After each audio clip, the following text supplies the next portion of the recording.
That breaking news is out of Clay County, where a husband and wife were found shot to death overnight. The Clay County Sheriff says the couple's 14-year-old son called 911 early this morning, saying he had killed both of them. Christina Burgess joins us live from Middleburg this afternoon. And Christina, you've been talking with neighbors and people who knew the family. So what are they telling you? Well, Jess, we're currently here on Silver Point, where police tape is still up and investigators are still looking into this home where this shooting happened. Now, according to Clay County Sheriff Michelle Cook, just after midnight, 14-year-old Trevor Lee called 911 saying he had just killed his parents and was surrendering at a nearby church. That's where deputies took him into custody. Now, when police arrived at the home here on Silver Point, they found 44-year-old David Lee and 45-year-old Brandi Smith dead, both from gunshot wounds. According to police, the shooting stemmed from an argument the teen had with his parents Sunday night. Now, we spoke with neighbors here on Silver Point. Seth Myers tells us that his daughter went to school with Lee and he'd seen the teen playing basketball outside his home. He says he also had multiple conversations with David Lee. Myers calling this incident a tragedy. For it to get to that point to where you feel like that was the only option he had is the saddest thing that you could possibly think of, for sure. Especially I related to my own daughter. My daughter's 13, so to see that is terrifying, mortifying, all the adjectives you could use. And Sheriff Cook is asking anyone with information about Trevor Lee or his parents to contact them at 904-264-6512. Reporting live in Middleburg, Christina Burgess, First Coast News, on your side. For the first time since his parents were shot to death, a teenager from Florida appears in court. We understand that there has been a two-count indictment. We do acknowledge that, but we are going to enter pleas of not guilty. I go through the arraignment of Trevor Lee, that 14-year-old boy charged with murdering both of his parents.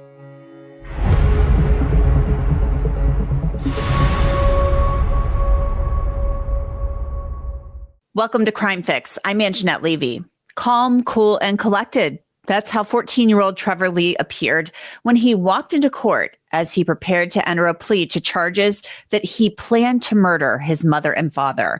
Earlier this month, Trevor Lee called 911 from a church in Clay County outside of Jacksonville. The sheriff told me that Trevor confessed to shooting and killing his parents, Dave Lee and Brandi Smith Lee. Trevor did not resist when he was taken into custody.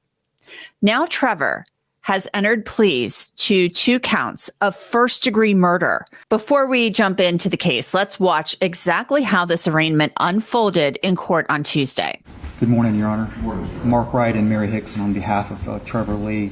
We understand that there has been a 2-count indictment. We do acknowledge that, but we are going to enter pleas of not guilty and request a pretrial date. I would also ask the court to consider waiving Mr. Lee's appearance for future pretrials, with the understanding that the court needs his presence, that we would have no objection to that. Sure. All right, Your Honor, based on the indictment date, speedy trial would run February 10th of next year, and because of the indictment, the guidelines do not apply.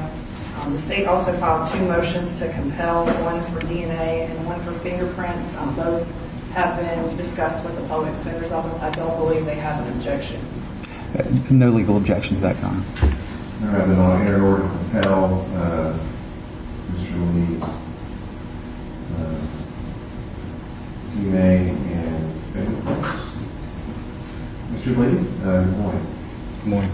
Mr. Wright has indicated that in the future he may want to waive your appearance at certain court dates. That's up to him to decide. You should consider his advice. Both Mr. Wright and Ms. Dixon are very experienced lawyers. You have a right to get all your court appearances you want. So if you decide you'd rather come one day when they ask you, just let them know. They'll have you brought over to you. You understand? Yes, sir. You'll agree to do that? Yes, sir. Okay. All right, and we'll pass this court date for pre-trial until September 30th at 9 o'clock. That's fine, Your Honor. Same? Yes, Your Honor, that's agreeable to see. September 30th at 9 a.m. will be a pre-trial. And Your Honor, Detective Holmes is here to get the DNA and fingerprints if that's agreeable with the court. Sure. All right, Mr. Lee. I'll see you in September. I'll see you then. If you want to waive that appearance, just let Mr. Wright know. Thanks, sir. Now, the hearing was brief. It was very procedural. Trevor Lee has pleaded not guilty to those 2 first-degree murder charges, and that is exactly what you would expect at this point in the case. We're at the beginning. Initially, Trevor was booked into the jail on second-degree murder charges, but now he's charged with first-degree murder. The grand jury returned that indictment, bumping those charges up to first degree, meaning the grand jurors believe the crime was premeditated. If Trevor is convicted, he could spend the rest of his life behind bars, though under Florida law, his case must be reviewed after 25 years because of his age. During the arraignment, the parties tentatively scheduled the teen's trial to begin in February. Until then, there is a chance that Trevor won't attend any pretrial proceedings since his attorneys waived his appearance at all future proceedings. Since the investigation is ongoing, details about the family dynamic remain a complete mystery. It's been reported that investigators are looking into the mental health of the young boy, but his motives are still unclear. So let's stick to what we do know. We know that Trevor and his parents got into an argument the night before the shooting, and later on, we'll go more into detail about the times that deputies went to the family's home. But first, I want to turn to Dave Ehrenberg. He is the former state attorney for Palm Beach County down in Florida, also now a defense attorney. So he's been on both sides of the courtroom. Dave, not guilty plea entered by Trevor Lee. Not a shock there. But your thoughts on, he walks into court. I mean, we're just seeing this big kid, 14-year-old kid walking into court, entering a not guilty plea, and then waiving his appearances at his future proceedings. I find that somewhat odd, only in that he is charged with the most serious crimes you can face in the state of Florida. You would think maybe they'd want him present for these proceedings. Well, Angenette, he's clearly listening to his lawyers who have advised him that he does not need to show up himself. And he probably took that as saying, okay, if I don't have to, then I'd rather not. It's very intimidating for someone of that age to walk into a courtroom. Quite frankly, it's intimidating for anyone to walk into a courtroom, especially when you're the defendant. So I'm not super surprised about that. I'm not surprised he pled not guilty. That's what almost every defendant does. And so we're going to let the process continue. And then it is interesting, as we discussed last time, that this is a first-degree murder case now, right, not a second degree, even though death penalty is not available for a juvenile like him. There's a reason Crime Fix is one of the top-ranked shows on YouTube right now, just like there's a reason why Morgan & Morgan is America's largest injury law firm. They're a firm with more than 1,000 attorneys, and that's because they win a lot. Morgan & Morgan has recovered more than $25 billion from more than 500,000 clients. In the last few months, a client in Florida received $12 million after the insurance company offered just $350,000. In Pennsylvania, a client was awarded $26 million. That was 40 times the insurer's $650,000 offer. Another client in Pennsylvania received $29 million after being offered only $500,000. Even if you think your case is not worth millions, why not start a claim and fight for what you deserve? Morgan & Morgan makes it truly so easy. You can start a claim from your phone in just 8 clicks. So if you're ever hurt, you can easily start a claim at forthepeople.com/crimefix by clicking the link below or scanning that QR code that you see on your screen. You know, it's so, I'm still just stunned by this. This happened on August 4th, that he called 911, according to the sheriff, and he says, hey, I shot and killed my parents. He walks to a church, calls 911 and says he killed his parents, calls sister first. She calls 911.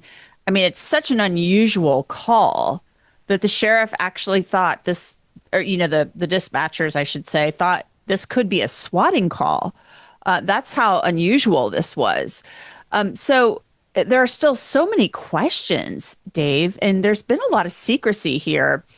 Florida is the Sunshine State with really open, sunshine type laws to keep records open and stuff like that. But in this case, they're holding back the body cam because of the ongoing investigation.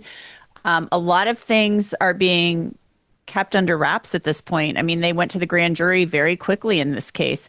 So What do you think is going on behind the scenes? Why so much secrecy? Because there's no reason that Trevor Lee could give, I think would be a justifiable reason as to why he did this. But we have no inkling whatsoever other than there was an argument. Well, it's pretty normal, though, because during an investigation, things are kept under wraps. Grand juries are notoriously secret. You don't want to tip off potential other suspects or witnesses or have them being intimidated by what's being said in the grand jury. So everything needs to be kept under wraps, because if you screw up as a prosecutor, you can expose a defendant to an unfair trial, like where you have the public who knows too much about the case, so you can't get a fair trial. You could have the public who finds out details about the case that forces the trial to move to another jurisdiction, which you don't want. So there are a lot of bad things that can happen if you have loose lips. And that's why prosecutors are going to be keeping this as quiet and as secretive as possible. Florida law is, you're correct, very generous when it comes to public records. We have government in the sunshine. But when you have a first-degree murder case, especially when you have someone at this age, a juvenile, there are special protections available, and the prosecutors are using them. He's being tried as an adult. Trevor Lee is. The state attorney has confirmed that. First-degree murder charge. So what do you do with this case on the prosecution side? I mean, obviously you're plowing forward, you're moving forward. You believe this was premeditated. We don't know just how much premeditation they believe was involved, but premeditation can sometimes, only be in an instant or two. Like, it doesn't take a lot of forethought, right? Right. And apparently there was a fight the night before, so he had time to think about it. Then he got his parents' gun, and he killed both of them. And we don't know much else beyond that, but apparently there was enough premeditation that they filed the first-degree murder charges. That will allow prosecutors to get a tougher sentence, even though the death penalty is off the table. If it's second-degree murder, you serve 25 years if you're found guilty, and then you're eligible for a parole. We don't have parole in Florida, so it's called something else, but it's only available for juveniles. And then you get another hearing after that, about 15 years later, I believe, on second-degree murder. You get 40 years before you get that hearing in a first-degree murder case. So it is different. Plus, when you go to a grand jury, as the prosecutors did here, because whenever you have a capital case, you have to go through a grand jury. But here, in a juvenile case, the prosecutors went to the grand jury, which means that the judge cannot impose juvenile sanctions. The judge must impose adult sanctions. So in Florida, if you have a juvenile tried as an adult, the judge could still impose juvenile sanctions, even though you're in adult court, but not if the prosecutors go to a grand jury first. So these prosecutors are very careful. They're prosecuting him to the highest extent possible, and they have eliminated the safety valve for the defense of getting a juvenile sanction, even if he's found guilty. Does the filing of the first-degree murder charge, going to the grand jury, taking all of these, kind of precautions or these different routes that you've just discussed, does that show to you that maybe the prosecution, at least, sees zero defenses to this case? I mean, the defense is going to have to evaluate the evidence and look at this and see what are our defenses here. We've got a kid who allegedly, according to the sheriff, calls 911 and says, I did it. And I shot them. They find the parents in the bedroom, shot with mom's gun. So does this say to you that these prosecutors are seeing zero defenses to this whatsoever? And they're like, this kid needs to be put away because what he did is just that heinous. It does tell me that the prosecutors have a good faith belief they can get a conviction beyond a reasonable doubt for first-degree murder, because it's unethical to seek that charge unless you believe that. And that means, as to your point, Angenette, that they don't think there's a self-defense claim here. They think that this was premeditated murder. And so this is not a Menendez brothers situation where they have evidence that he was the victim supposedly of sexual violence, sexual abuse, and he acted in self-defense. This looks like, just from the outside, a case where you had a impetuous young person who got mad and decided to act irrationally, took his parents' gun, and use it against them. Perhaps they were sleeping at the time. We don't know. But the fact that first-degree murder is a charge here tells me that prosecutors believe they can get that conviction beyond a reasonable doubt, and self-defense is not viable here. So if you are the defense attorney, I assume you're thinking to yourself, I got to get the discovery, of course. Of course, you got to go through all that. You've got to listen to the 911 call. You've got to look at any post-Miranda interviews he gave or any statements he made on the body camera footage. We still don't have that footage either. It's not being released at this point in time. I'm assuming you're like, I got to get this kid evaluated mental health wise. We need a mental health evaluation. Yeah, absolutely. That's a natural part of it. That's part of the frustrating part about first-degree murder cases is that you have an endless supply of medical experts, and especially with a juvenile, you're going to slow this thing down. This thing is not going to be disposed of anytime soon. There's going to be a lot of battle of experts. They're going to try to perhaps use a diminished capacity defense to try to at least lessen the charge, to try to perhaps, if it goes to trial and there's no plea, maybe they could get sympathetic jurors who say, I don't want this poor kid. Look at him. He looks like a child, although this kid's going to be different because he's so big that they may do jury nullification. That could be a hope for the defense. You know, the Nicholas Cruz case, and that's the last time I'll mention that guy's name on your program, but he was the mass murderer in Marjorie Stoneman Douglas, the one that killed 17 innocents. And he escaped the death penalty, even though he was eligible for it, because his lawyers dressed him up in this soft sweater with these oversized glasses. They made him look like a child. And I suspect they'll try to do the same thing for this defendant, but it's tougher because this guy is so big for his age that it's going to be tougher to make him look like an infant. So you don't see trial happening in February. It's currently scheduled for February. I do not.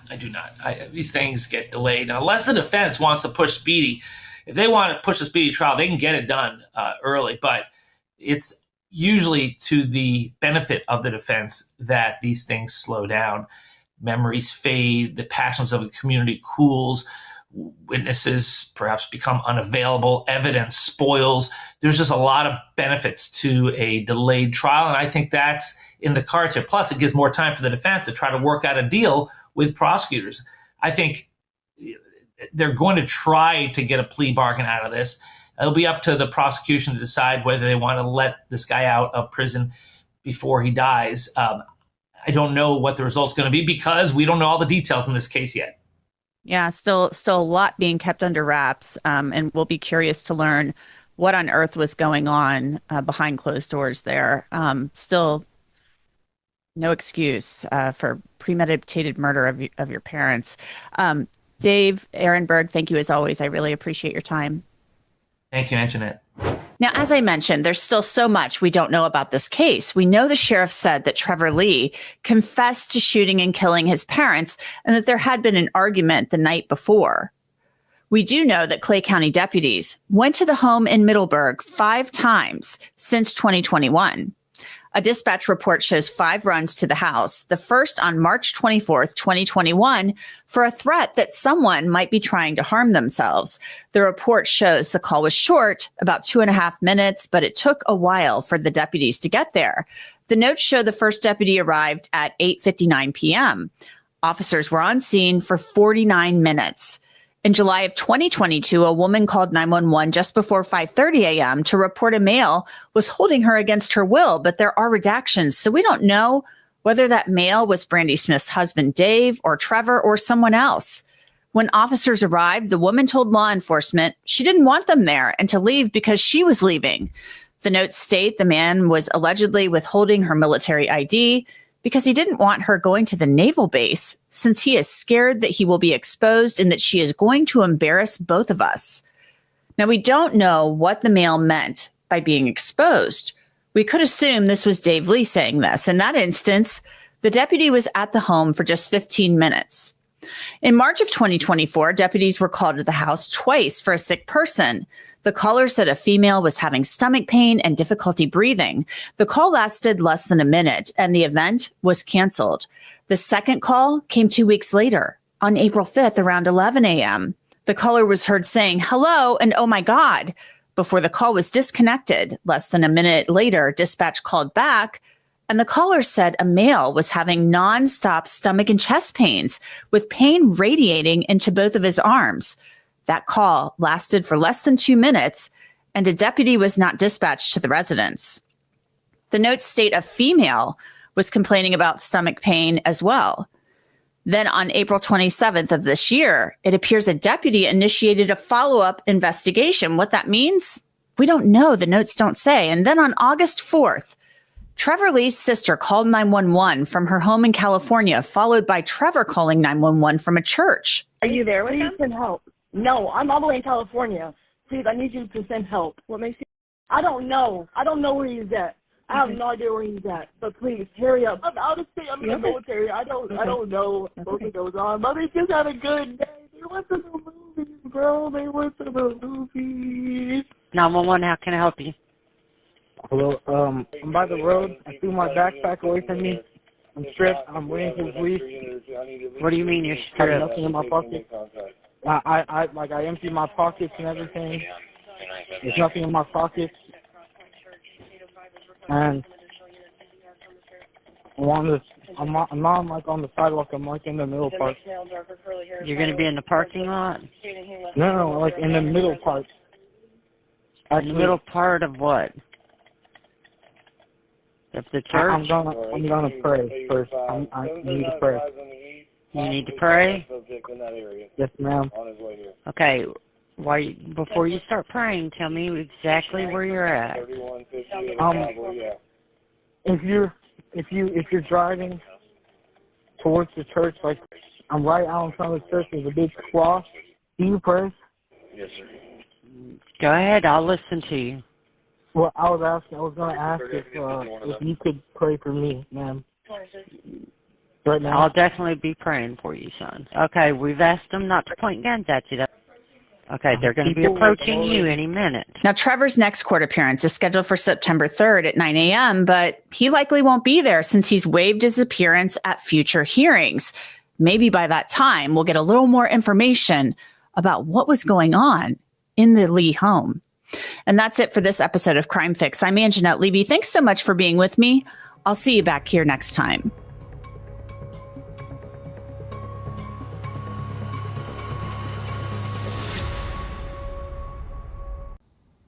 Yeah, absolutely. The original plan when they were down in Florida was that they would be able to pick him up on the way back to North Carolina after meeting up with his cousins, but that is obviously not what happened. Sadly, his family confirming that tragic news, but obviously this now leads to even more unanswered questions about what happened to Gio.